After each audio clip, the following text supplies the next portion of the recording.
Bonjour à toutes et à tous pour cette table ronde sur le GIP Café Culture. Je vous rappelle que cette table ronde est organisée par Demain dès l'Aube avec le soutien de la région et du département et que ça s'inscrit dans le cadre des universités itinérantes des musiques actuelles. Alors vous voyez, c'est un petit peu, on s'est adapté à la situation pour faire au mieux.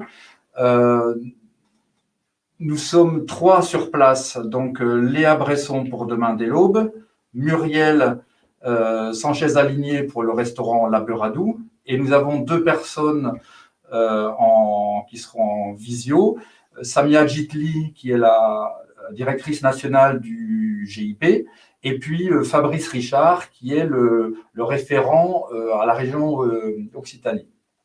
Donc, ce que nous allons faire, vous pourrez poser vos questions tout au long de cette table ronde via le système de chat qui apparaît en bas à droite sur votre écran. Donc, je regarderai les questions et les relayerai auprès des intervenants. On va procéder en fait en 4 parties. Au début, Léa Bresson va présenter le cadre juridique dans lequel s'inscrit l'organisation de concerts dans des cafés et des restaurants. Ensuite, Samia Djitli présentera le GIP et Fabrice Richard nous donnera son point de vue en tant que représentant d'une collectivité. Et enfin, Muriel témoignera, puisqu'elle est utilisatrice du GIP, de son fonctionnement et comment tout ça se passe. Et ensuite, nous aurons un système de questions-réponses. Donc, sans plus attendre, je vais céder la parole à Léa Bresson pour la réglementation, la présentation de la réglementation pour l'organisation des concerts. Oui, bonjour et merci Philippe pour cette introduction. Donc, je vais vous proposer un petit tour d'horizon sur la réglementation concernant l'organisation de concerts. Donc, je vais juste vous partager mon écran. Comme ça, hop. Alors, si on est ici aujourd'hui, c'est aussi parce que vous, restaurateurs, cafetiers ou collectivités, vous souhaitez organiser un concert. Donc, organiser un concert, oui, mais de quel type ? Je vous invite donc déjà à vous poser plusieurs questions avant de commencer à réfléchir à tout ça, c'est-à-dire définir votre public cible, à savoir, est-ce que vous voulez vous adresser aux familles, à des jeunes, des seniors, à un public très sélectif en matière de musique, à des locaux ou à des touristes. Cela vous permettra donc de définir à quelle clientèle vous souhaitez vous adresser. Par exemple, si vous souhaitez viser les grands groupes, les tables de 10, il conviendra sûrement de proposer un événement plutôt festif qu'un cadre intimiste. Ensuite, je vous invite à vous poser la question de votre objectif de fréquentation, qui vous permettra donc de savoir si vous devez vous adresser à un groupe plus ou moins connu et adapter votre campagne de communication. Une question aussi, c'est celle du budget artistique. Quelle somme maximale vous souhaitez mettre dans la rémunération des artistes et des frais annexes? Et enfin, si vous souhaitez proposer une billetterie ou non pour votre événement. Alors, une fois toutes ces questions posées, vous pouvez choisir le groupe de musique que vous voulez programmer, donc en fonction du style musical ou de sa notoriété. Je vous invite donc à prêter l'oreille aux groupes locaux qui tournent autour de vous, à vous appuyer sur les radios locales ou faire appel même à un programmateur extérieur. Pardon. Une fois ces questions-là, donc, on peut passer à la réglementation et à la question de la licence d'entrepreneur du spectacle. Alors, la licence, c'est une autorisation délivrée par la DRAC et son obtention a été facilitée depuis 2019 avec la mise en place d'un système déclaratif. Elle permet de veiller au respect du droit du travail, de la législation en matière de propriété intellectuelle ou de la sécurité des lieux. Alors, la licence est obligatoire à partir de la 7e représentation de spectacle vivant. Et donc, si vous souhaitez proposer plus de 6 événements par an, vous devrez faire une demande sur le site mesdémarches.gouv.fr. Cette demande peut être faite par une personne physique ou une personne morale. Et une fois la demande faite et complète, un récépissé valant licence vous sera délivré et donc vous serez dans les règles pour 5 ans. Donc, je tiens à préciser que le numéro de licence doit être apposé sur tous les supports de communication et la billetterie. Et qu'en cas de manquement, donc en cas de manquement en termes d'information ou même en termes de manquement de licence, des sanctions administratives peuvent être prononcées. D'autres questions concernant la réglementation peuvent se poser, comme la fermeture tardive. Donc, si vous souhaitez fermer votre lieu un peu plus tard que d'habitude, vous devez en faire la demande auprès de la mairie dans la limite de 12 par an. Et si c'est une demande permanente, ça sera auprès de la préfecture. Enfin, sur l'assurance, donc je vous invite à vous adresser à votre assureur habituel pour savoir si ce type d'événement est couvert. Sinon, vous pourrez prendre soit une responsabilité civile organisateur pour couvrir les dommages subis par les tiers, soit une assurance multirisque pour les biens. En plus de ça, on pourra également vous proposer une assurance annulation pour garantir les frais engagés en cas d'annulation pour cas de force majeure ou d'indisponibilité des personnes.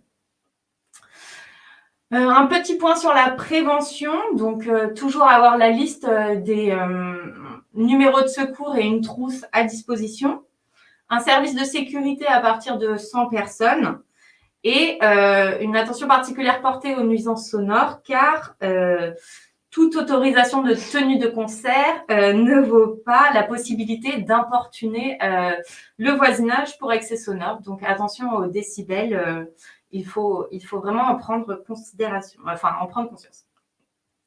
Bon, une fois toutes ces petites questions réglementaires, vous allez accueillir un groupe. Et donc, accueillir un groupe, c'est aussi se poser la question de la rémunération. En cas de formation amateur, vous n'êtes pas obligé de rémunérer les artistes amateurs, c'est-à-dire des artistes qui pratiquent à titre non professionnel. Mais attention, si ça se fait dans le cadre lucratif, il faudra quand même les rémunérer au minimum conventionnel. Sinon, il y a deux façons de rémunérer les artistes. Le contrat de session. Alors là, c'est vous achetez un concert à un producteur comme à n'importe quel fournisseur. Une facture vous sera émise et vous la payerez. Et la déclaration, la rémunération des artistes se fera par le producteur. Et deuxième cas de figure qui certainement sera le vôtre, c'est l'embauche en direct. L'embauche en direct, il vous faudra donc passer par le GUSO, le guichet unique du spectacle occasionnel, qui est obligatoire pour tout entrepreneur occasionnel de spectacle, donc à moins de 6 représentations par an, ou pour tout entrepreneur de spectacle dont l'activité principale n'est pas le spectacle. Et donc là, ça s'adresse aux collectivités, bars et restaurants qui font plus de 6 représentations par an.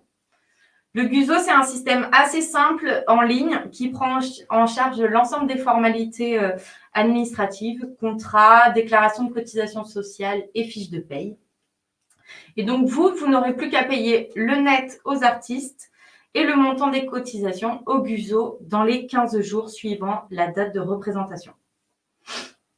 Quand on accueille un groupe, pardon, mon masque, quand on accueille un groupe, il y a des petites choses à prévoir en plus, donc une loge, bien sûr, la question du repas et du catering. Donc, le catering, c'est le petit grignotage pendant toute la présence du groupe. Il y a aussi les contraintes techniques, c'est-à-dire que chaque groupe a une fiche technique qui explique ses besoins ou non en son et lumière. Et donc, c'est à vous d'en prendre connaissance et d'en discuter avec eux. Enfin, les frais de déplacement qui sont aussi à prendre en charge en fonction de vos négociations. Je vous invite donc vivement à établir un planning d'arrivée avec le groupe qui comprendra également les besoins de temps en termes de balance, qui sont les essais techniques sur place. Petit point sur le droit d'auteur, parce que sur le même principe que la rémunération d'un prestataire, vous devez rémunérer les auteurs et les compositeurs auprès de la SACEM. Alors, vous pouvez faire une demande en ligne ou auprès de la délégation régionale. Vous pouvez opter soit pour une déclaration au forfait ou au réel. Dans ce cas-là, il faudra donner un budget à la SACEM à la fin de la représentation.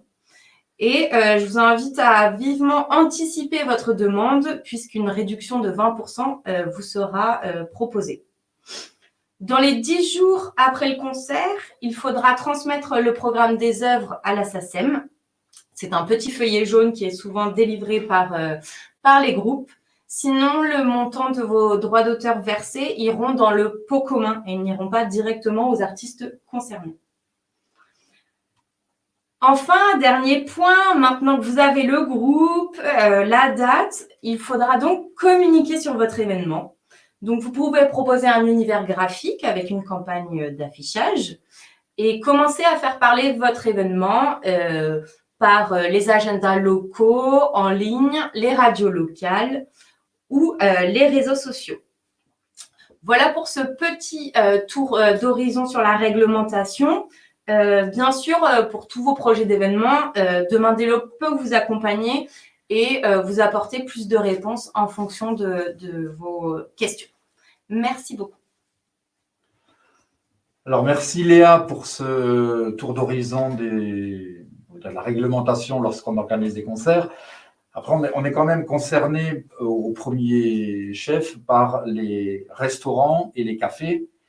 Et je vais passer la parole tout de suite à Samia Djitli pour expliquer le système du GIP. Mais le système du GIP suppose que vous passez par le GUSO. Donc, par exemple, il n'y a pas de contrat de cession. C'est que vous êtes employeur, vous passez par le GUSO. Et jusqu'à 6 représentations, c'est très simple. Et ensuite, il faut demander la licence d'entrepreneur de spectacle, comme l'a dit Léa. Et je vais laisser donc Samia Djitli vous présenter le dispositif du GIP.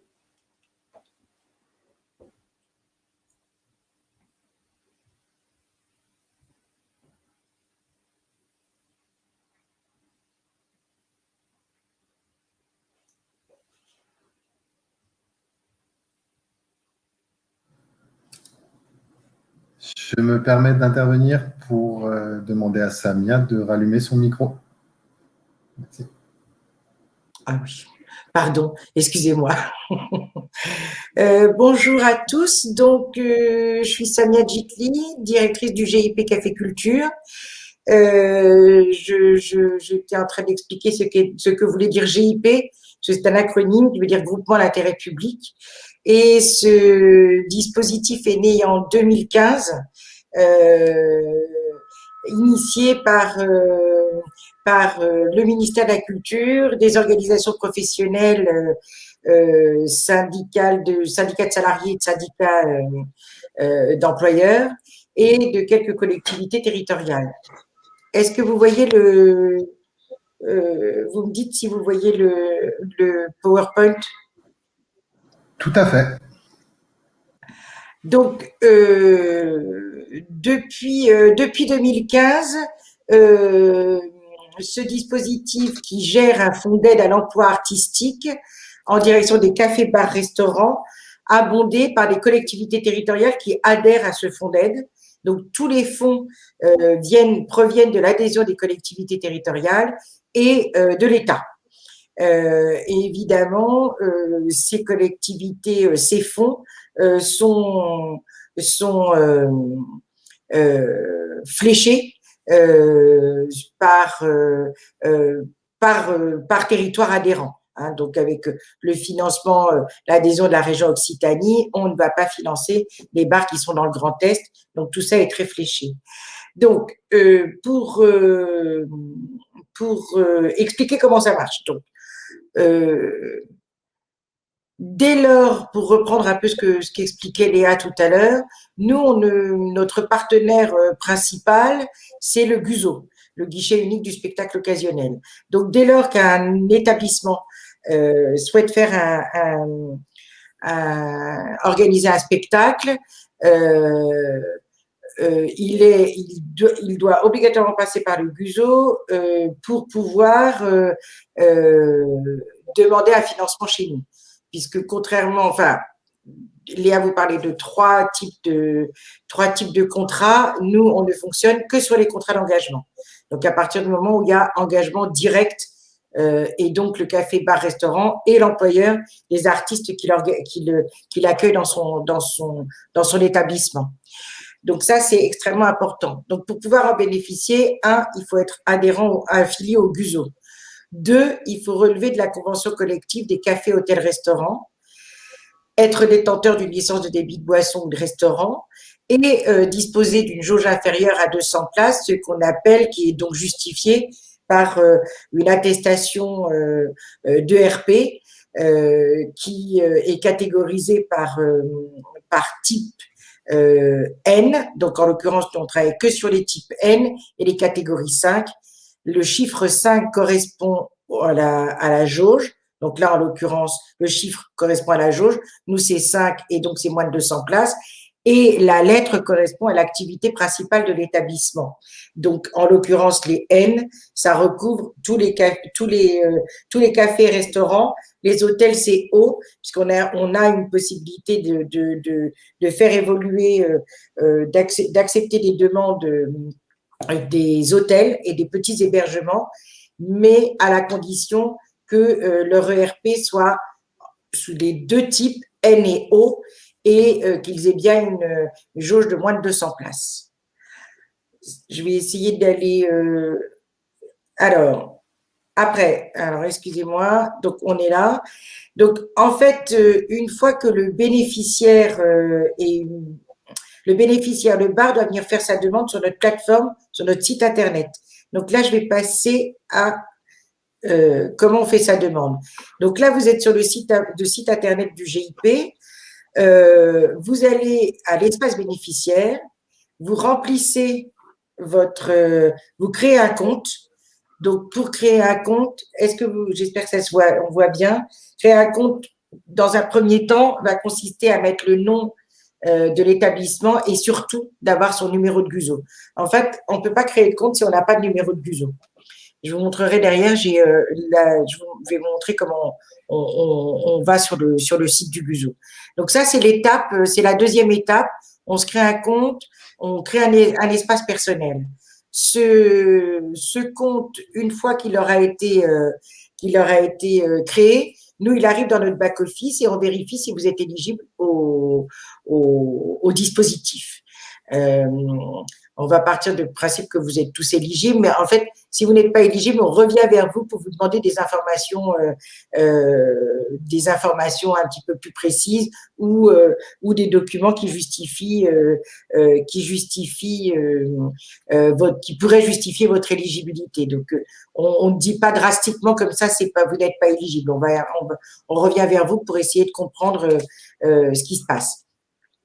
Ensuite, une fois que vous êtes éligible, là, on arrive à la troisième étape. Vous pouvez effectuer une demande sur le site. Donc, pour cela, il faut que vous rémunériez un minimum de 105,53 € brut chaque artiste que vous allez accueillir. Et l'aide se calcule sur la masse salariale, donc sur le coût total employeur de ces 105,53 €. Donc, je vais repartir un tout petit peu en arrière pour vous montrer le barème. Voilà. Donc, puisqu'on a un système de barème qui est une des aides croissantes. Donc, plus il y a d'artistes déclarés pour le jour du spectacle, plus l'aide est importante. Donc, sur la base d'un salarié déclaré, sur la base de ces 105,53 € jusqu'au 30 juin 2021, puisque là, il y a une petite erreur, jusqu'au 30 juin 2021, le bar peut obtenir 62,25 € pour cet artiste. Et plus il en accueille le jour du spectacle, plus l'aide peut être importante. Donc, contrairement à ce qu'on a souvent en tête, c'est on pense qu'on prend en charge les cotisations. Non, c'est vraiment une aide à l'emploi, puisque à partir d'un certain moment, on aide directement l'emploi. Donc, je reviens sur la troisième étape pour effectuer la demande. Donc, pour effectuer une demande, une fois que votre compte a été créé, que vous avez été validé, vous faites une demande toujours sur votre compte. Vous avez une fenêtre qui va s'ouvrir qui s'appelle Nouvelle demande. Et c'est assez simple, en fait. Vous mettez le nom, la date du spectacle, le nom du spectacle s'il y en a un, et le nom et prénom de chaque artiste que vous avez déclaré et que vous allez accueillir le jour de votre spectacle. Vous envoyez, et à partir de ce moment-là, pour vous, c'est terminé, puisque c'est nous qui allons après comment dirais-je, vers le GUSO pour vérifier que vous êtes à jour de vos cotisations sociales. Et à ce moment-là, on valide le paiement et on vous envoie un virement directement et vous serez signifié de ce virement par un mail, tout simplement. Ensuite, pour continuer sur le site, ici, vous avez dans votre compte, quand votre demande est en attente, donc vos demandes, elles sont répertoriées sur votre compte, votre demande en attente, il y a un état qui s'appelle en attente et puis un autre payé et un autre refusé si jamais vous étiez refusé. Mais vous n'êtes jamais refusé sans nous avoir eu au téléphone en général. Donc, après, on va sur la partie GUSO, peut-être. Alors peut-être que ça c'est peut-être un petit peu c'est peut-être un petit peu difficilement lisible, mais le GUSO c'est ça ressemble à ça en fait.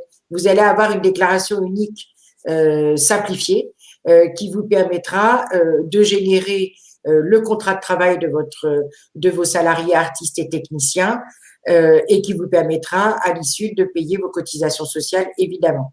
Donc je vais peut-être pas rentrer trop dans le détail parce que j'aimerais bien plutôt avoir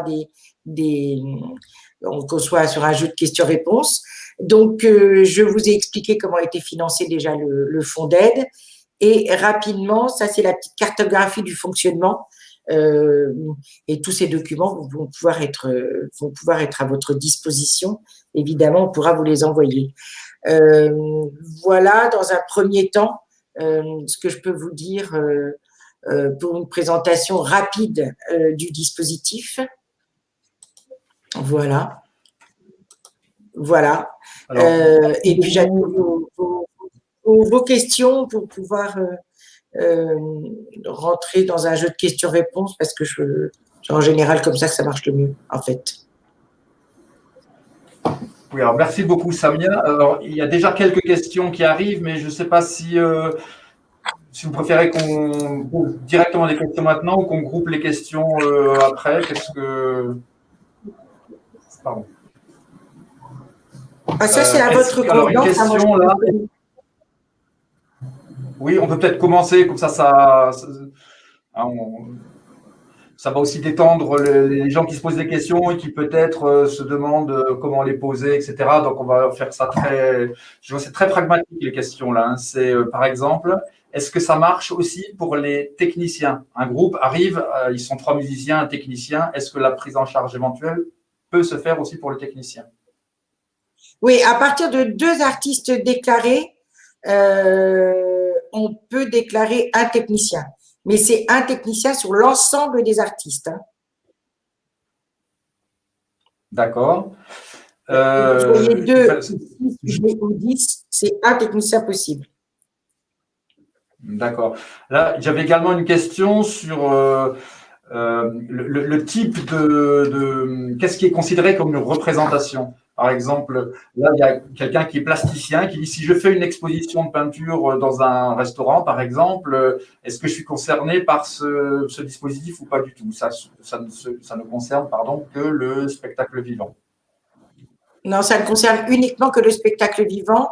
Ça me permet de préciser que ça n'est pas que la musique, c'est tout le spectacle vivant, c'est tous les artistes du spectacle vivant. C'est-à-dire comédiens, danseurs, magiciens, prestidigitateurs, que sais-je, dès lors que ça répond que ça correspond à l'annexe 8.10 de l'intermittence. Donc voilà. Donc c'est effectivement tout le spectacle vivant, malheureusement pas du tout sur les arts plastiques. Alors justement, ça permet juste de recadrer là. Je suis restaurateur ou cafetier. En fait, je m'affilie d'abord au GUSO. ce qui veut dire que je vais employer, salarier des musiciens par le GUSO. Je vais ensuite sur le site du GIP pour demander si une prise en charge peut être, enfin pour m'affilier déjà, et pour demander ensuite si une prise en charge peut être faite. Alors, il y a une question également qui est arrivée. Quand on fait la demande au GIP, est-ce qu'on peut faire la demande, je sais pas, je suis restaurateur, je prévois mon calendrier d'animation de l'été, par exemple, à l'avance. Donc, est-ce que je peux faire la demande sur toutes les animations de l'été et avoir une réponse suffisamment en amont qui me permette d'éventuellement changer mes décisions, parce que ça peut changer quand même comment dire, ma programmation, savoir s'il y a une prise en charge ou pas. Il y a Julien Franchuli qui demande aussi. Alors, il n'y a pas de… Ça, c'est la seule chose que nous faisons, c'est la possibilité aux établissements de pouvoir faire une demande un mois avant la date du spectacle, de date à date. Parce que vous avez bien compris que ce qui va conditionner le financement de cette date, ça va être le GUSO et le fait que l'établissement ait bien payé ses cotisations sociales au GUSO. Le fait de faire un mois de date à date, ça va permettre aux établissements d'avoir l'assurance d'avoir un financement, sous réserve d'être à jour de ses cotisations sociales. Voilà, ça c'est ce qui permet. Par contre, le principe de ce dispositif, vous avez bien compris que nous avons des budgets, des crédits qui nous sont alloués par des collectivités territoriales, ce qui fait que certaines fois, il peut arriver que on manque de crédit et qu'on puisse pas financer l'intégralité des demandes, surtout quand on arrive en fin d'année. Donc, c'est pour ça que certaines collectivités territoriales, et je vais laisser après la parole à Fabrice Richard là-dessus, ont souhaité mettre un système de répartition et de plafonnement des budgets alloués par bar, notamment en Occitanie, c'est le cas. Mais quand il n'y a pas ces obligations de la part de la collectivité territoriale, c'est premier arrivé, premier servi. Voilà. Donc, effectivement, la question sur on a une programmation pendant toute la période estivale, par exemple, est-ce qu'on peut être sûr de bénéficier du GIP?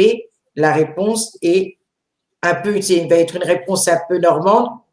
Take back oui, take back non. Voilà. Je ne peux pas dire. C'est non. Voilà, c'est comme ça. Pêle-mêle, avant de passer à Fabrice Richard, parce que je pense qu'il y a des questions justement sur le territoire liées au fonctionnement. Il y a juste 2-3 petites questions rapides. Le délai de paiement de cette aide, c'est-à-dire le restaurateur paye le GUSO, dans la mesure où ça a été pris en charge, ils sont remboursés de cette partie de la masse salariale. Dans quel délai? Alors, si on a un spectacle ce soir, le restaurateur a fait sa déclaration ce soir au GUSO, a payé ses cotisations ce soir au GUSO, il est réglé après-demain. En fait, le règlement est conditionné à la date, au temps que va mettre le restaurateur, l'établissement à payer ses cotisations sociales. Voilà. Ça, c'est clair. Okay. En ce moment, donc, 48 heures après le règlement des cotisations sociales. Pardon? Donc, 48 heures après le règlement des cotisations près du GUSO. Ouais, c'est le maximum, en fait. Ça va très vite. Hein. D'accord. Oui, c'est vrai.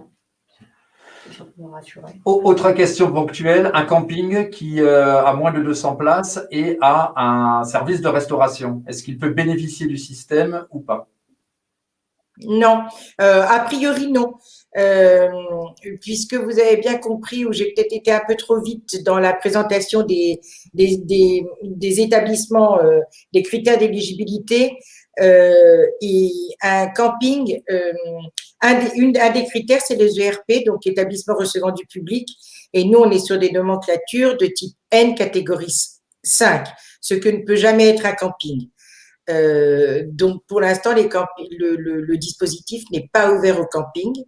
Et les campings ne sont pas non plus dans les nomenclatures administratives en termes d'activité principale, ne relèvent pas non plus de la convention collective des cafés, hôtels, restaurants. Oui, mais même si Alors, ils sont dispose d'une licence l'hébergement, de restauration. Pardon? C'est-à-dire, ils ne sont pas pris en charge, même s'ils disposent d'une licence de restaurant. Non, c'est le RP ne leur permettra pas. Les campings ne sont pas en ERP N5. Pour l'instant. J'ai encore quelques questions, mais on y reviendra plus tard pour passer à l'aspect plus territorial de la question. Et donc, nous allons passer la parole à Fabrice Richard. À vous, Fabrice. Pour vous apporter quelques précisions un peu pour, disons, contextualiser un peu les choses par rapport à la région Occitanie. Donc nous, la région est adhérente au GIP Café-Culture depuis juillet 2018. Et donc, ce qui a particulièrement intéressé l'institution que je représente aujourd'hui, c'est effectivement de pouvoir contribuer à un fonds d'aide à l'emploi artistique, puisque voilà, en accompagnant les bars, les restaurants dans cette démarche de déclarer l'emploi culturel et de faire les choses dans le respect de la réglementation en vigueur, ben effectivement, on soutient l'emploi culturel. Donc nous, en fait, ce qui a été décidé par la région, c'est une enveloppe annuelle de 50 000 € qui est allouée depuis l'année 2018. Donc là, on rentre dans on est dans la 4e année, on va dire, d'adhésion de la région Occitanie à ce dispositif. Donc, on n'est pas la seule collectivité adhérente sur le territoire régional. À nos côtés, on a également 2 départements, la Haute-Garonne et le Gers. Et on a également une communauté d'agglomération, le Grand Narbonne, et une municipalité, la ville de Toulouse. Sachant que cette liste des collectivités adhérentes, ben voilà, elle évolue avec le temps, puisque dans vient qui veut, le GIP est en permanente évolution et du coup se développe aussi en termes de nombre d'adhérents. Donc voilà, sur le financement, le mécanisme, je vais pas trop rentrer dans le détail, mais en fait, le grand principe, c'est ce qu'on appelle la territorialisation équitable. Donc en gros, si sur votre territoire, vous avez 3 adhérents, par exemple, moi je sais pas, donc les crédits d'État, la région, et puis le bar en question, il est à Narbonne, donc il y a aussi l'agglo du Grand Narbonne, ben, la part GIP, elle va être prise en 3/4 sur l'enveloppe État, l'enveloppe région et l'enveloppe Grand Narbonne, tant que effectivement ces enveloppes sont pas épuisées. Donc ça, c'est un peu pour aussi plaider pour le fait que c'est important que la famille GIP s'agrandisse et qu'il y ait le maximum de collectivités adhérentes, tout simplement parce que ça permet d'avoir une enveloppe plus importante pour continuer d'accompagner des projets et des représentations dans les bars et les restaurants du territoire. Donc ça, c'est vrai que c'est une chose qui est importante à avoir en tête, notamment si vous voulez vous faire les héros de cette adhésion au GIP. Vous remarquerez que, par exemple, le département du Gard, au jour d'aujourd'hui, n'est pas encore adhérent, puisque là, on s'adresse essentiellement, je pense, à des gens qui sont domiciliés dans le Gard. Donc ça, c'est des choses qui sont susceptibles d'évoluer avec le temps. Donc Samia a commencé à évoquer la question des finances également. Donc quand la région a adhéré, elle a effectivement défini des critères spécifiques d'attribution des crédits qui sont pris sur son enveloppe. Bon là non plus, je vais pas rentrer dans le détail, mais les principaux choix qui ont été faits, c'est de plafonner la part de l'enveloppe région allouable sur les 4 villes de plus de 100 000 habitants de son territoire. Donc, on a plafonné à 2 000 € chacune pour les 2 métropoles, Toulouse et Montpellier, par an, et à 3 000 € chacune pour les 2 villes de plus de 100 000 habitants, à savoir Nîmes et Perpignan. Donc voilà, au-delà une fois que cette partie de l'enveloppe région est consommée, eh ben, il n'y a plus rien pour les bars et les restaurants de ces territoires-là sur l'enveloppe région, en tout cas. Mais après, il y a d'autres mécanismes qui peuvent jouer. Et aussi, on avait fait le choix au départ, en tout cas en 2018, lorsqu'on a adhéré, d'exclure les bars et restaurants situés dans des communes en bord de mer, donc des communes qui ont une façade littorale, sur les mois de juillet et août, de sorte qu'il n'y ait pas une prépondérance de ces bars-là à l'échelle de la région et qui ne captent pas une partie trop importante des financements. Après, c'est une réserve qu'on a levée en 2020. Notamment du fait de la pandémie en cours. Donc, on n'a pas voulu pénaliser les établissements du littoral. Donc, pour l'instant, ça, c'est plus d'actualité. On verra pour la suite. Donc, ce qu'on a observé, nous, côté région, c'est un mécanisme vraiment vertueux de cette adhésion au GIP qui permet véritablement de soutenir l'emploi culturel et de favoriser l'accompagnement des artistes intermittents du spectacle et lutter contre le travail dissimulé. C'est vrai que nous, depuis 2018, là, bon, les chiffres sont pas forcément super à jour, mais ils évoluent peu malheureusement du fait du contexte sanitaire. Mais nous, ce qu'on a observé, c'est 372 établissements soutenus depuis qu'on a adhéré, ce qui représente 7038 salaires aidés et un versement région de un peu plus de 133 000 €. Donc, le cachet moyen par soirée, il est autour de 300 €. Donc, en fait, ça veut dire que globalement, sur le territoire Occitanie, la moyenne, c'est plutôt 2 salaires par représentation. Donc, ça calibre un peu les choses aussi à ce niveau-là. Et le montant moyen de l'aide allouée par concert, il est un tout petit peu inférieur à 150 €, 143 € exactement.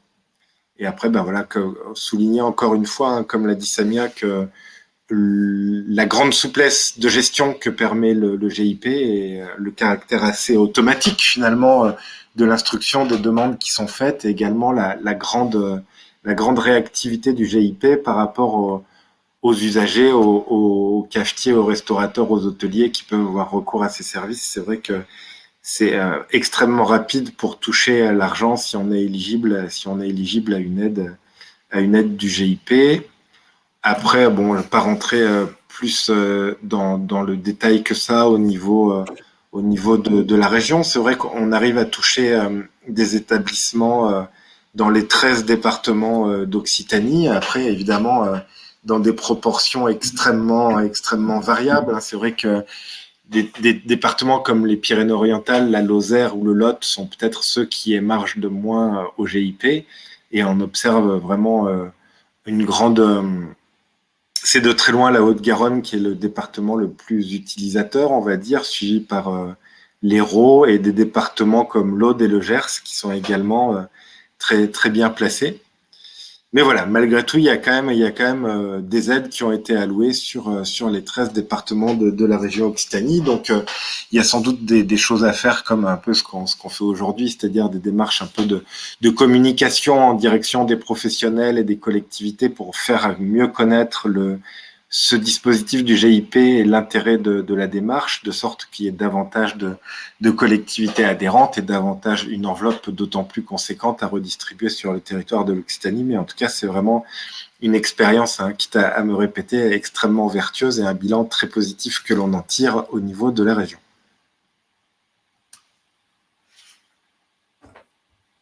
Alors, ce que l'on peut peut-être faire, merci beaucoup Fabrice, c'est passer la parole directement à Muriel, parce que sur le territoire, voilà, c'est un cas de figure, c'est un cas d'école. Elle est sur le territoire ici du Pays de Viganais, au Reil, à côté du Vigan. Elle tient un restaurant, la Beuradou, et elle est utilisatrice du système. Donc, Muriel, je crois que la question qu'un quartier ou un restaurateur se pose, c'est oh là là, je mets le doigt dans une usine à gaz, qu'est-ce qui va se passer? Donc, c'est peut-être aussi leur expliquer comment ça se passe et la simplicité du mécanisme. Oui. Alors, bonjour à tous. Donc, pour nous, c'était notre première expérience cette année avec le GUSO. Donc, en fait, c'est vraiment très facile. Comme ils ont pu le dire, c'est clair que l'inscription au GUSO, c'est très rapide. de même que celle au JIP. Ensuite, il suffit, quand les artistes arrivent, ils ont leur numéro, de toute façon, pour les inscrire au GUSO. Et en effet, le remboursement, parce que souvent on se dit oui, on nous dit que ça va être rapide, et ça l'est pas. Et réellement, c'est 48 heures, c'est clair que vous avez payé en 48 heures, c'est sur votre compte. Donc, nous, on était un peu sceptiques au départ.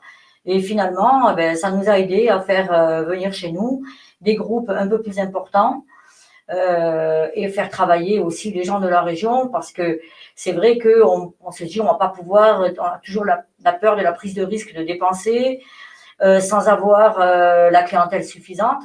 Or là, ça nous a permis de nous faire un peu connaître, puisque nous, on a ouvert cet été avec les artistes et puis auprès des gens de la région, avec une démarche qui est relativement vraiment très simple et qui nous a permis de faire de la belle musique avec des beaux groupes. Et je trouve que ça vaut vraiment le coup de pouvoir adhérer et de ne pas avoir peur de l'utiliser. Merci Muriel. On va voir si après il y a des questions vraiment très pratiques de restaurateurs ou de cafetiers auxquelles tu pourras répondre. Il y a plusieurs questions concernant justement les collectivités. Alors, je m'adresse peut-être à Fabrice. Comment, concrètement, je suis, je sais pas, une mairie du territoire, je veux adhérer, comment je fais?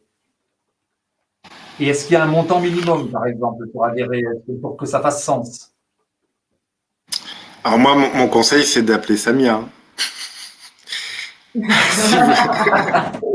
vous êtes une collectivité et que vous voulez adhérer, voyez avec elle. Elle va tout vous expliquer très bien. Non, c'est assez simple pour une collectivité territoriale. Alors, il n'y a pas de minimum. Donc, je vais faire court là-dessus parce que c'est un peu technique. Mais en fait, quand une collectivité territoriale souhaite adhérer au GIP, nous, on a notre cadre juridique, c'est une convention constitutive du groupement d'intérêt public.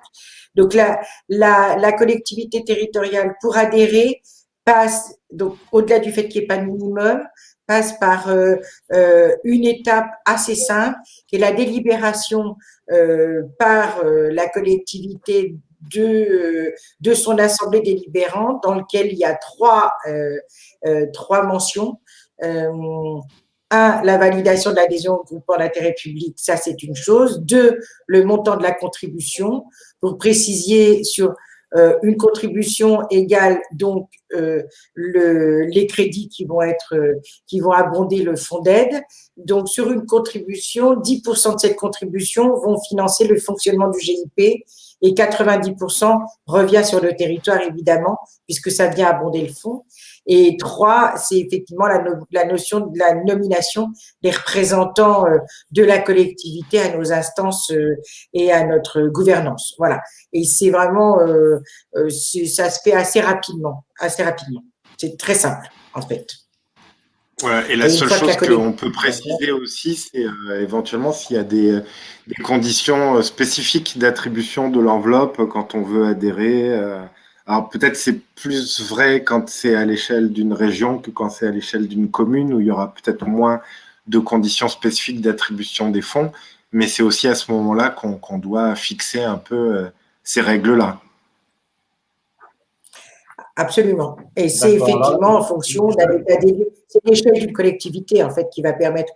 C'est vrai que c'est plus souvent les régions, les départements qui posent le principe de plafonnement ou de répartition équitable sur son territoire.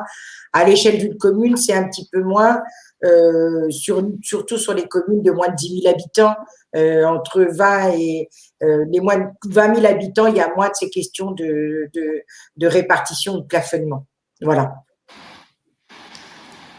Alors, on est précisément dans ce cas de figure sur le territoire ici, hein, quelles que soient en gros, les communautés de communes sont de l'ordre de 20 000 habitants et les communes, on va dire 4 000, 4 500 habitants, enfin les grandes communes, les plus grandes. Donc, la question qui se pose, j'ai plusieurs questions en ce sens, c'est, a priori, elles sont toutes soucieuses de favoriser parce que c'est favoriser l'emploi en réalité de ce dont on parle. Donc, elles sont toutes soucieuses de ça, mais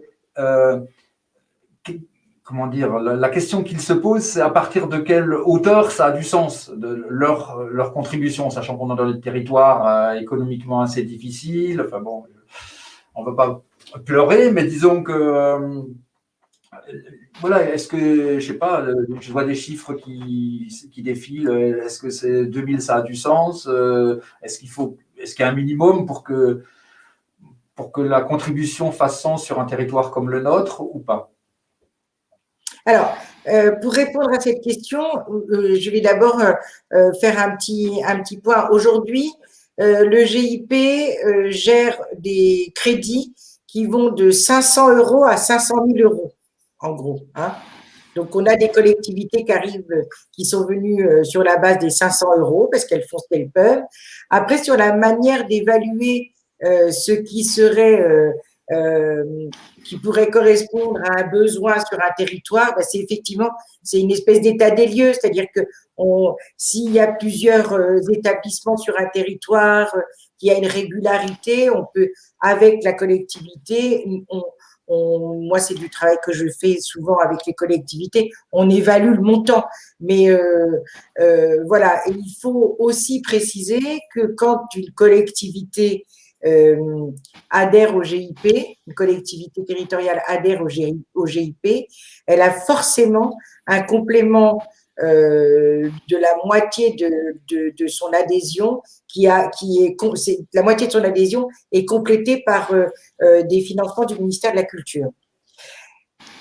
Et en l'occurrence chez vous, c'est ce que rappelait Fabrice tout à l'heure, en l'occurrence sur la région Occitanie, ça veut dire que l'établissement va bénéficier de plusieurs types de financements et la collectivité, c'est pas parce que la collectivité va adhérer que ça va annuler les autres financements. Au contraire, ça va les additionner et les compléter.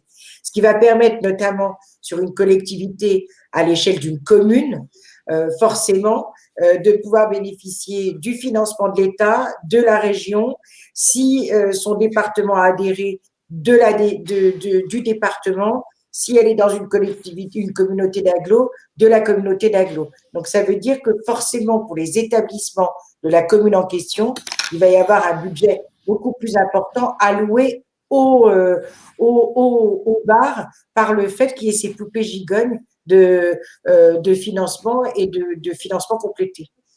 Est-ce que c'est clair ça pour vous?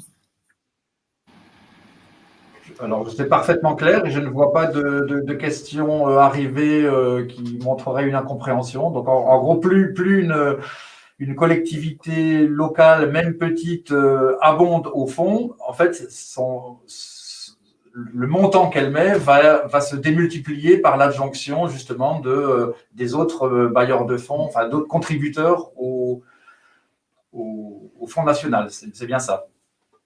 D'accord. C'est ça. Attention, quand on dit Fonds national.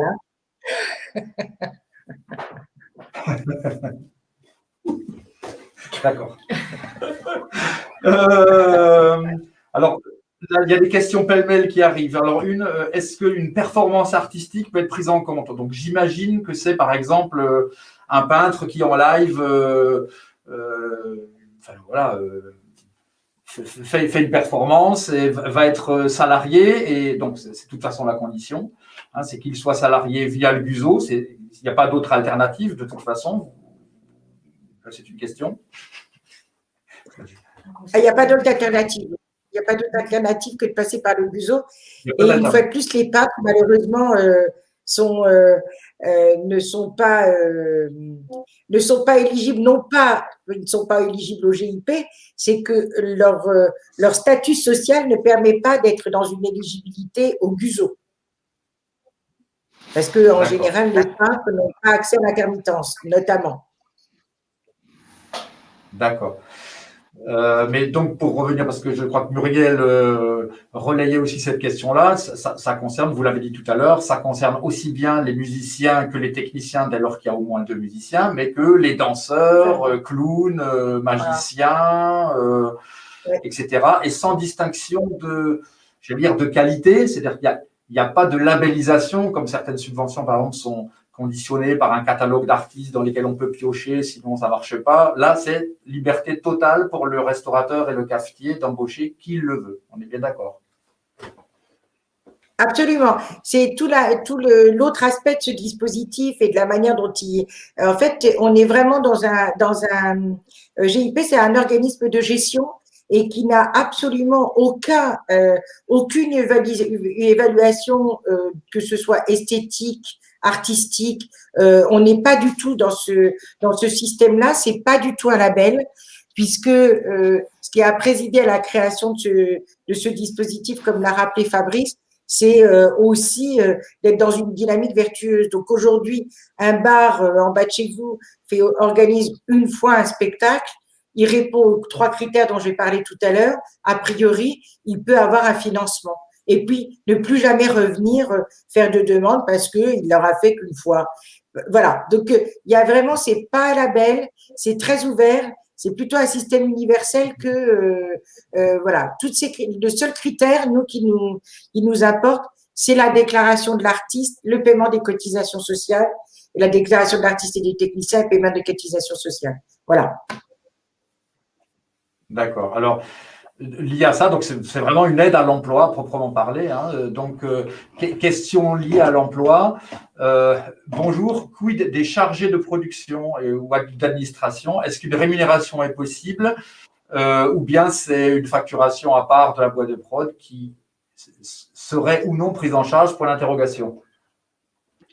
Non, pas les chargés de prod. Alors, pour dire les choses telles qu'elles sont et toute la vérité, travailler en totale transparence, je crois comprendre que quelquefois, il arrive à certains chargés de prod de se déclarer en tant que technicien et donc par là même passer par le GUSO et de pouvoir bénéficier effectivement de manière indirecte à ce financement.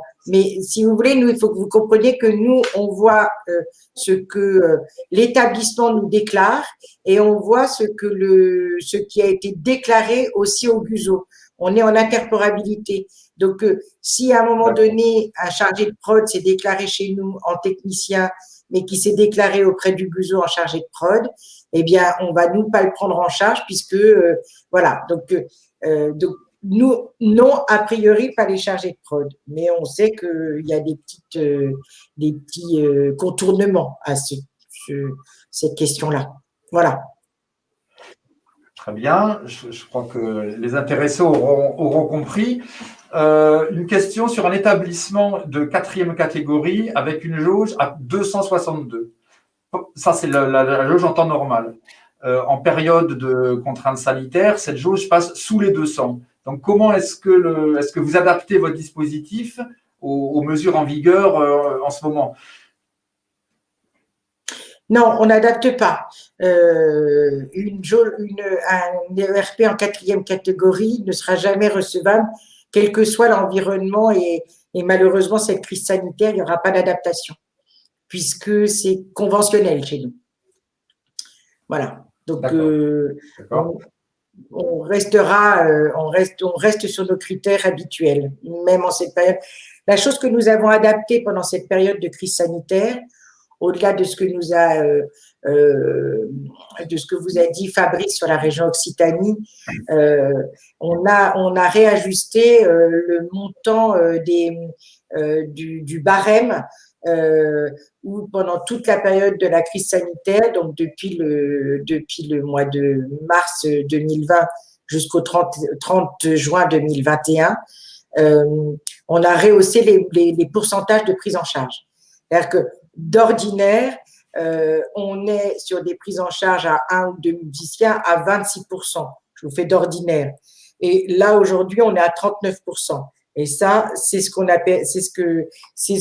mis en place pendant cette crise. Mais sur les autres critères, il n'y aura pas de dérogation. D'accord. Alors, une question sur un organisateur un entrepreneur de spectacle, pardon. Est-ce qu'il a la possibilité de co-organiser un événement avec un cafetier ou plusieurs cafetiers qui donc feraient les déclarations en leur nom propre de cafetier ou de restaurateur, et cet entrepreneur abonderait ensuite pour le reste à charge afin d'équilibrer les comptes de l'opération? Est-ce que c'est Ah possible? ben, ça, Je ne sais pas si j'ai été c'est clair. la, oui, oui, c'est très clair, c'est la relation contractuelle qu'ils ont entre le bistrot et le cafetier et eux. Ça, c'est, nous, on n'a pas à rentrer là-dedans. La chose qui va systématiquement être prépondérante, c'est que l'employeur soit le café, bar, restaurant. C'est vrai que moi, j'entends et j'ai pas mal de discussions, d'appels téléphoniques où effectivement, il y a une espèce d'espèce de contrat de co-réalisation entre un producteur et un établissement, enfin on va le dire comme ça pour être assez rapide, où dans leur partie contractuelle, l'employeur c'est le café et tout le reste est pris à charge par l'autre co-contractant. Moi je le vois pas en fait ça. D'accord, d'accord. Donc, dans la même lignée, parce qu'un autre exemple, un, au- un autre exemple que l'on me cite là, c'est un réseau de cafetiers s'organise. Je sais pas, le café 1 fait un concert tel jeudi, la semaine suivante le café 2, la semaine d'après le restaurateur 3, etc. Et finalement, quelqu'un coordonne ça, soit l'un des cafetiers, soit ça, ça vous est égal. L'important, c'est que le cafetier, le jour J, soit l'employeur des artistes, pointe à la ligne. Exactement. D'accord. Très bien. Alors là, oui, on me repose une question sur leur chargé de prod en spécifiant qu'il fait partie des annexes 8 et 10, mais enfin, vous avez répondu en disant que c'est conventionnel et que ça ne concerne que les musiciens et à partir de 2 musiciens, un technicien. Enfin, je réponds à votre place, excusez-moi, mais la réponse me semblait claire. Après, je lis des questions sur les catégories de spectacles vivants. Est-ce que une lecture de la part d'une comédienne est-elle dans les clous? Est-ce que des captations dans les conditions rentrent? Alors, tout ça, c'est sur de la définition du spectacle vivant. Et le spectacle vivant, alors, si on peut le définir, hein, bien sûr, c'est à partir du moment où un public est convié et qu'il y a une interprétation d'une œuvre de l'esprit par un artiste, il me semble. Donc, voilà, je sais. Après, ça laisse à interprétation cette définition. Dans le cadre d'une captation, je ne pense pas que nous soyons dans le spectacle vivant. Non. Voilà. Nous, en tous les cas, à notre niveau, le dispositif n'est pas fait pour ça. Évidemment, oui, pour la lecture du comédien ou de la comédienne, évidemment. Mais tout ce qui est captation ne rentrera pas, ne sera pas pris en compte chez nous. Là, en ce moment, avec la crise, on est très sollicité sur des live streams. Malheureusement, on ne peut pas répondre à ça, à ces sollicitations. Enfin, je rappelle hein, que le dispositif GIP Café Culture a été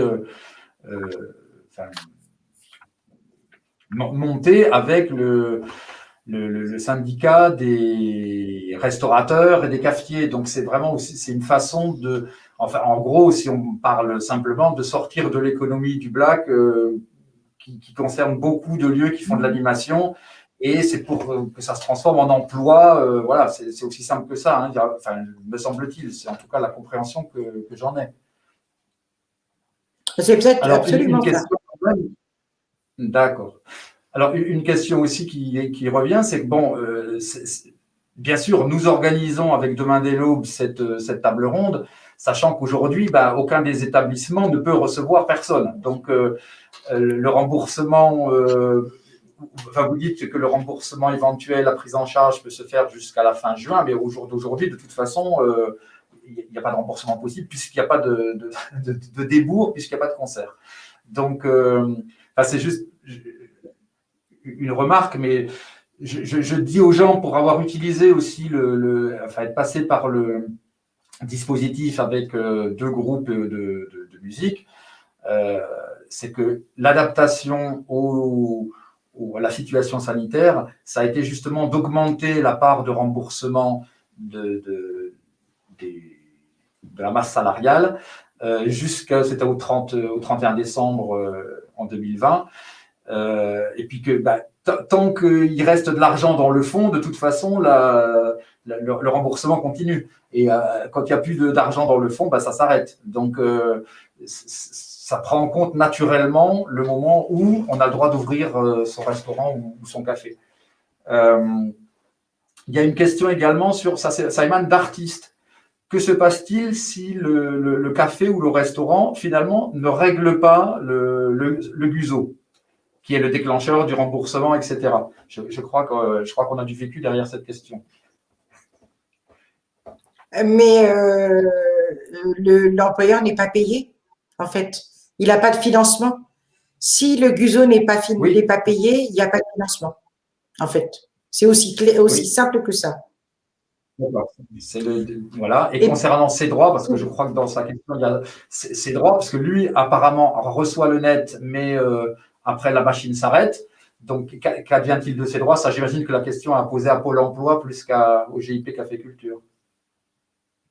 La question, c'est que ça paraît curieux, mais bon, pardon, qu'il puisse percevoir un salaire que l'employeur lui ait fait un salaire, l'ait déclaré au GUSO et que le GUSO n'ait pas payé ses cotisations sociales, c'est assez, je sais pas, ça me paraît curieux, mais…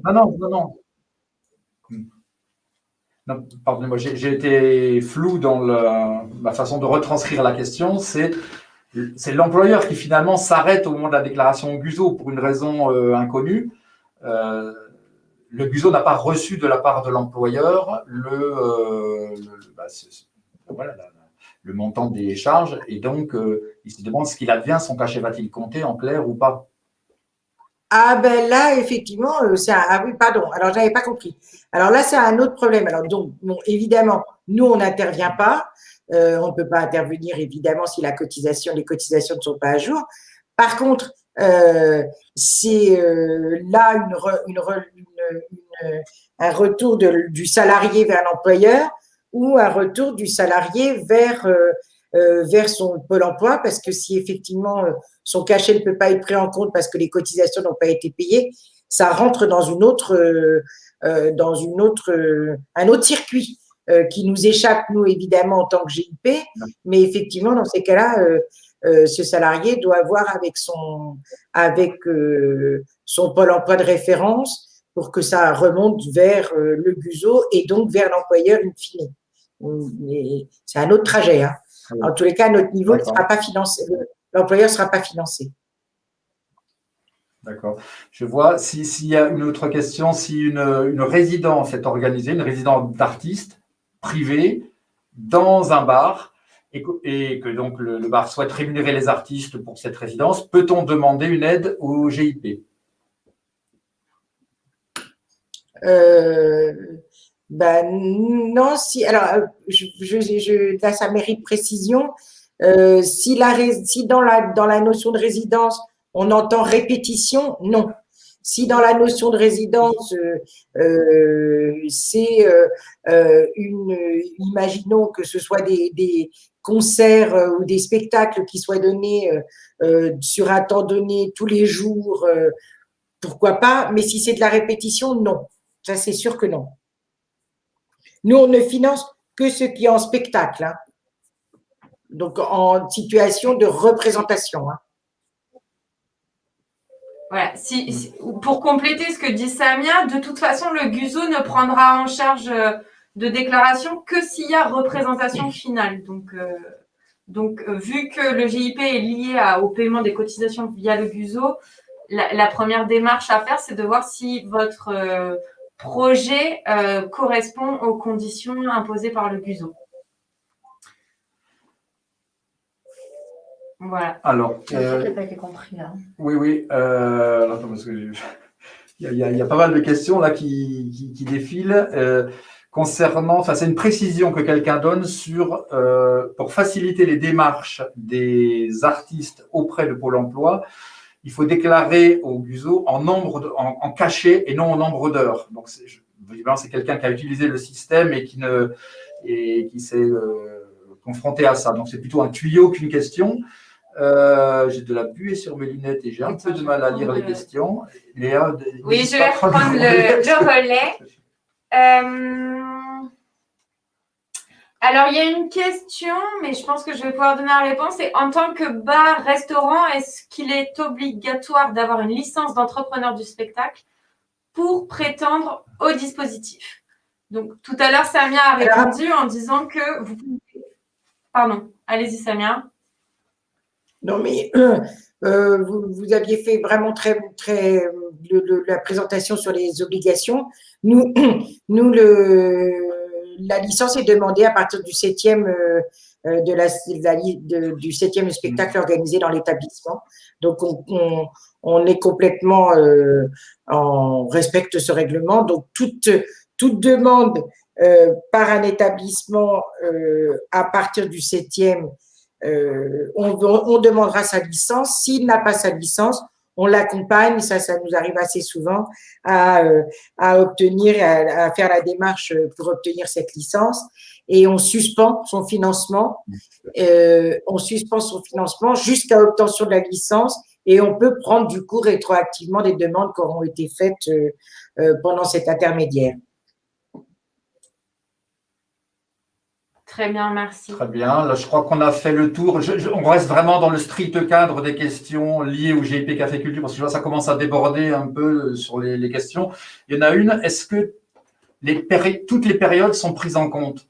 Avec un exemple, vous y avez répondu partiellement tout à l'heure en parlant, c'est Fabrice, je crois, qui en parlait, des restaurants et cafés du littoral pendant la période estivale, où c'était exclu du champ, mais pas en ce moment du fait de la situation. Mais est-ce que, par exemple, sur un territoire comme le nôtre, est-ce que l'été, il n'y a pas de problème pour demander l'aide? Je sais que non, puisque Muriel on a bénéficié l'année dernière. Mais est-ce qu'il y a des dates pas possibles? La fête de la musique, par exemple, est-ce que c'est possible d'avoir recours au GIP le jour de la fête de la musique ou pas? Alors, moi, je vais répondre, Fabrice, après tu pourras préciser si tu veux, peut-être. Pour être très précis, les financements ne sont pas accessibles pour les bars en façade maritime en juillet, août, dans le cadre de la demande de la région Occitanie. D'accord? Ce qui veut dire que quand on est sur une façade maritime, notamment, et qu'on a des financements sur un territoire comme l'agglomération du Grand Narbonne, peut financer ces établissements en façade maritime. Ces établissements seront financés sur le budget du Grand Narbonne, mais pas de la région Occitanie. D'accord? Faut que ce soit. Donc, mais je ne pense pas que ce soit vraiment votre cas, vous n'êtes pas du tout sur des façades maritimes, mais en fait, c'est à l'appréciation et à la décision de la collectivité territoriale. Donc, toutes les périodes, il n'y a aucune raison de ne pas financer toutes les périodes, sauf s'il y a des conditions spécifiques de la collectivité territoriale. Le 21 juin n'est pas on peut tout à fait financer le 21 juin, ça nous arrive régulièrement. Rien n'est exclu, en fait. Oui, voilà, c'est ça. En fait, juillet, août, en tout cas sur l'année 2019, puisque finalement c'est la seule année où cette disposition se sera appliquée, les bars de la façade littorale étaient exclus, mais de l'enveloppe région Occitanie. C'est-à-dire qu'ils pouvaient tout à fait être aidés sur des crédits mis dans le GIP par l'État ou par un département ou une agglomération d'Occitanie avec des communes avec une façade maritime. Ça, c'est chaque collectivité définit ses propres règles du jeu pour l'enveloppe qu'elle amène. D'accord. Oui, merci Fabrice. En tant que cafetier ou restaurateur, comment est-ce que je suis informé du plafond d'aide auquel je peux avoir droit? C'est nous qui informons l'établissement au moment où on valide. Alors, on a un principe, on essaie autant que faire se peut d'avoir des relations humaines avec les cafés, bars, restaurants, ce qui fait on ne fonctionne pas que à travers du dématérialisé. Donc, on peut appeler, on appelle en général régulièrement les établissements quand ils sont validés pour leur expliquer comment ça marche. En tous les cas, voilà. Donc, il y a une relation régulière et notamment dans l'explication du comment ça marche. Si on est sur un territoire qui a une répartition spécifique ou un plafonnement, c'est à ce moment-là qu'on l'annonce à l'établissement. On dit aussi aux établissements quand on voit qu'il y a des consommations, enfin s'il y a une régularité, on relance les établissements en leur disant attention, vous allez arriver vous avez atteint votre plafond. Donc voilà, il y a une relation. En fait, pour tout nous sommes deux, nos GIP, et Léa, qui s'occupe en général de toute cette partie-là, suit de manière extrêmement quotidienne tous les établissements sur toute la France et essaie d'avoir au maximum des relations directes avec les établissements. D'accord. Il y avait une question sur les artistes amateurs, mais vous y aviez répondu. C'est-à-dire qu'un amateur, s'il joue gratuitement, voilà, il n'y a rien de spécial à faire. Mais s'il se produit contre rémunération, c'est exactement comme si c'était un professionnel. Il doit être salarié et donc peut donner droit à un remboursement d'une partie de la masse salariale via le GIP. C'est bien ça. Alors, qu'on soit bien clair, hein, un amateur, dans le cadre de ce qui nous occupe avec le type d'activité de structure pour lesquelles le dispositif est ouvert, c'est ce que rappelait Léa tout à l'heure, ce sont des structures à but lucratif, donc la notion d'amateur, elle n'existe pas dans ce cadre-là. Hein. La loi ne le permet pas. Donc, a priori, toute personne… c'est très ténu, hein, tout ça. Hein. Tout artiste qui se produit dans un bar, café, restaurant, il n'y a pas de question d'amateur. Il est considéré comme un salarié et il faut être assez vigilant à ça parce que sinon, c'est de la requalification en cas de contrôle. Donc là, il faut être très attentif, quoi. C'est aussi pour ça qu'il n'y a pas de question d'agrément de spectacle ou que tout peut potentiellement rentrer dans le cadre d'une demande auprès du GIP Café Culture, puisque de toute façon, que ce soit amateur ou professionnel, dans la mesure où les cafés, les restaurants sont des activités lucratives, ils sont censés rémunérer les artistes qui se produisent dans leurs murs. Donc, potentiellement, la question de l'éligibilité d'un tel ou d'un tel à une aide du GIP ne se pose pas. Dès lors qu'il y a rémunération par le GUSO, tout peut rentrer sur le champ du spectacle vivant.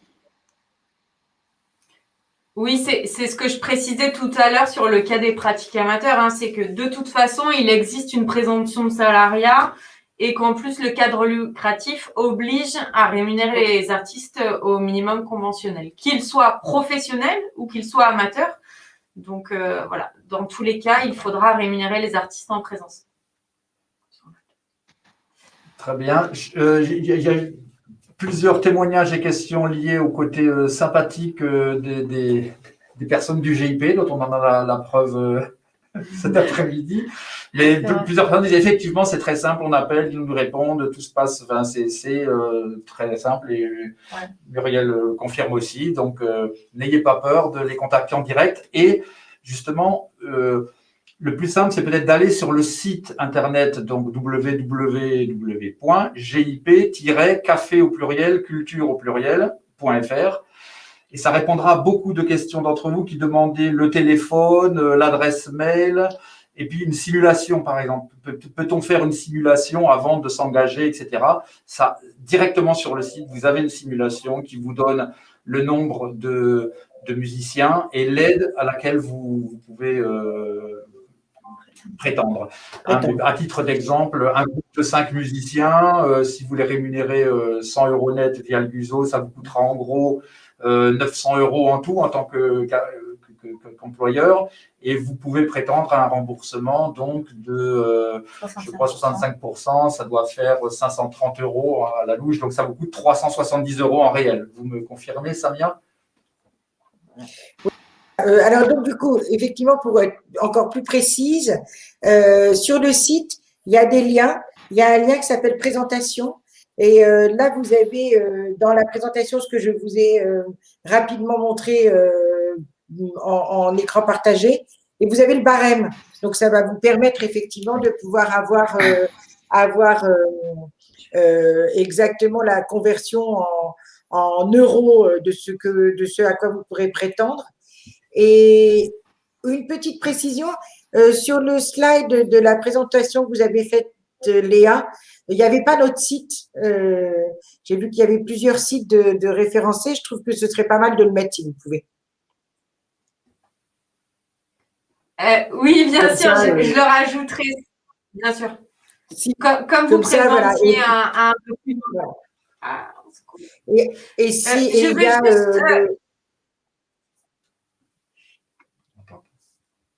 juste, je voulais juste repréciser sur le fait que le Guzo propose également un simulateur. Comme ça, vous pouvez aussi, avant de calculer l'aide, déjà calculer le montant de la rémunération des artistes sur le site du Guzo. Je rajouterai bien entendu le lien du GIP sur la présentation. On pourra, sur votre demande, aux participants là, repartager certaines informations en fonction. Voilà, n'hésitez pas à continuer à laisser des commentaires. On peut continuer à les lire. Et peut-être, de toute façon, nous, Demain dès l'aube ou Philippe, on est à votre disposition pour poursuivre les débats. Et je tiens à préciser qu'on espère proposer une rencontre en physique prochainement, quand même. Et dans le même ordre d'idées, Léa, je pense qu'il y a eu plusieurs questions sur la SACEM entre les demandes de forfait, est-ce que c'est plus intéressant en réel, etc. Donc, je pense que ça pourra faire l'objet d'une autre table ronde parce que les interlocuteurs sont différents pour le coup. Mais je pense que c'est un sujet aussi qui mérite d'avoir de l'info vraiment claire et précise sur l'intérêt d'un forfait annuel, par exemple. Je crois que c'est ce qui revenait à plusieurs reprises dans les questionnements. Et justement, sur la SACEM, j'ai une question pour Samia. Est-ce que le GIP a signé une convention avec la SACEM pour… Non?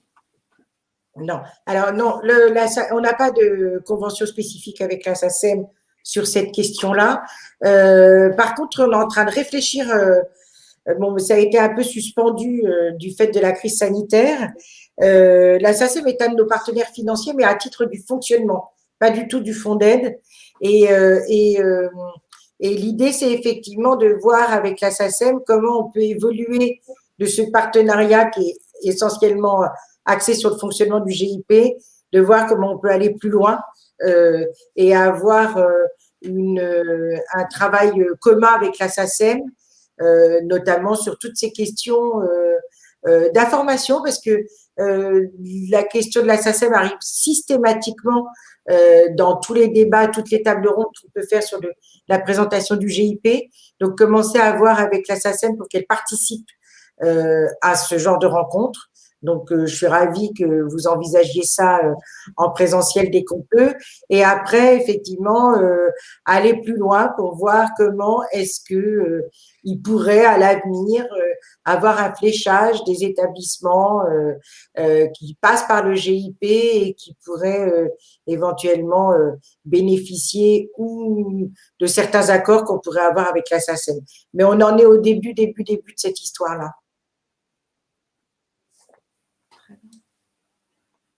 Très bien. Ben, écoutez, si là, je vois qu'on a à peu près épuisé les questions, enfin, qui sont en tout cas vraiment d'actualité par rapport à cette table ronde-ci. Il nous reste à vous remercier, à la fois donc Samia à Paris, Fabrice à Montpellier, Muriel avec nous, puis tous ceux qui étaient en ligne, qui ont posé leurs questions. On espère avoir été le plus complet possible. Léa pour demain dès l'aube et puis moi, vous avez nos coordonnées, hein, les gens qui sont derrière leur ordinateur.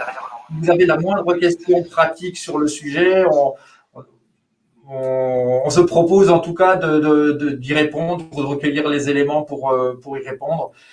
Encore une fois, aussi bien Muriel en tant que restauratrice que moi en tant que responsable d'un groupe de musique, on a utilisé ce système et quand je dis utiliser, hein, on a eu rien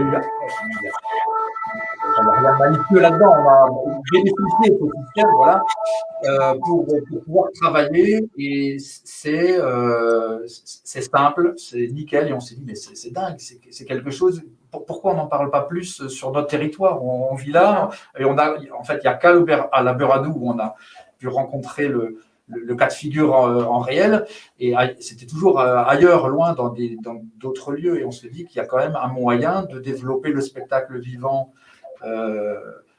légalement, proprement et dans l'intérêt de tous, parce que ça permet aussi, j'insiste là-dessus, quand tout est fait dans les clous, comme ce que propose le système du GIP Café Culture, le cafetier, le restaurateur n'est plus bridé dans sa communication. Il peut vraiment faire sa com et du coup faire venir dans son lieu des gens qui habituellement ne viennent pas parce qu'ils n'ont pas l'info, vont venir habituellement, voilà, ça cible habituelle, le public qui suit le groupe, mais il ne va pas pouvoir communiquer, il n'aura pas les coups des franches pour le faire. Donc c'est super important dans l'idée de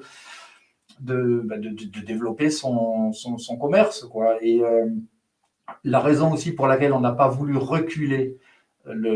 reporter plutôt la date de cette rencontre, on devait se retrouver tous autour d'un verre, donc on prendra chacun chez soi. Mais il y a quand même une disponibilité plus grande en ce moment des cafetiers et des restaurateurs, et je pense que dès lors que les vannes vont être ouvertes et que les lieux pourront réouvrir, ça va être la foire d'empoigne, tout le monde va être en train de courir de partout et on n'aura plus le temps de préparer sereinement cette réouverture. Donc c'est pour ça qu'on a voulu le faire dans des conditions techniques. D'ailleurs, on remercie Capta de nous avoir permis de réaliser moi, je sais pas, moi, c'est tout nouveau, c'est la première fois que ça m'arrive. Alors, il y a Capta qui nous a permis de le faire. Il y a également le studio ici à la filature du Mazel. Le nom du studio. Raw Power Records. Voilà, Raw Power Records. Tout le monde a un peu amené sa pierre pour pouvoir le faire. Et comme disait Léa, on espère vous voir en vrai tous bientôt pour poursuivre en cette voie. Merci à tous, bonne fin d'après-midi. Excusez-moi, j'aimerais bien dire quelque chose. Je trouve, pour ma part, ça a été un peu dommage que ce soit les artistes qui m'aient prévenu de l'existence du Buzo et du GIP si je ne les avais pas fait venir, s'ils ne m'avaient pas démarché. Je pense qu'il y a peut-être un travail d'information auprès des restaurateurs et des cafés, etc. Pour, je ne sais pas comment ça se passe, si envoyer des mails, etc. Parce que moi, je n'avais jamais reçu d'email et il y en a beaucoup qui ne connaissent pas. Donc, c'est compliqué de développer si déjà les restaurateurs et les cafés ne sont pas au courant de ce qu'il existe comme aide. Donc, ça serait bien déjà de faire de l'information au niveau de cette aide qui est hyper importante pour développer tout ça et donner de l'emploi à tous les musiciens qui sont là. Et bien, si on peut s'aider mutuellement, je pense que c'est bien, mais il faut être informé en fait. Alors, si je peux juste, c'est précisément pour ça que Demain dès l'aube s'est proposé d'organiser cette table ronde, parce que au GIP, à Paris ou à Montpellier, ils n'ont pas forcément les coordonnées de l'ensemble des restaurateurs. Ils auront l'information disponible sur leur site, mais ils ne pourront pas rentrer en contact direct. Ce que l'on peut faire localement, parce que on est ici, donc on connaît les restaurants, les cafetiers, les campings. Alors il y a ceux qui rentrent dans le champ, ceux qui ne rentrent pas dans le champ, mais en tout cas, on se connaît. Et donc c'est la raison d'être précisément de cette table ronde. D'accord. Donc, merci Demain dès l'aube, merci Léa. Merci à tout le monde, merci à Fabrice Richard pour sa disponibilité, à Samia Ditli également, qu'on espère pouvoir faire venir de Paris un jour Merci à Capta pour la technique et à Camille pour son soutien opérationnel. À Olivier que je vois au loin pour son accueil en studio. On espère reproposer ce rendez-vous assez rapidement et puis peut-être aussi le diffuser dans d'autres territoires et d'autres communes du Gard, je pense, notamment. Donc voilà, restez alerte. On reproposera d'autres événements de ce type prochainement. Merci. Au revoir. Merci, à bientôt. Merci, pour votre Merci, accueil. au revoir. Au revoir. Belle initiative, au revoir. Non.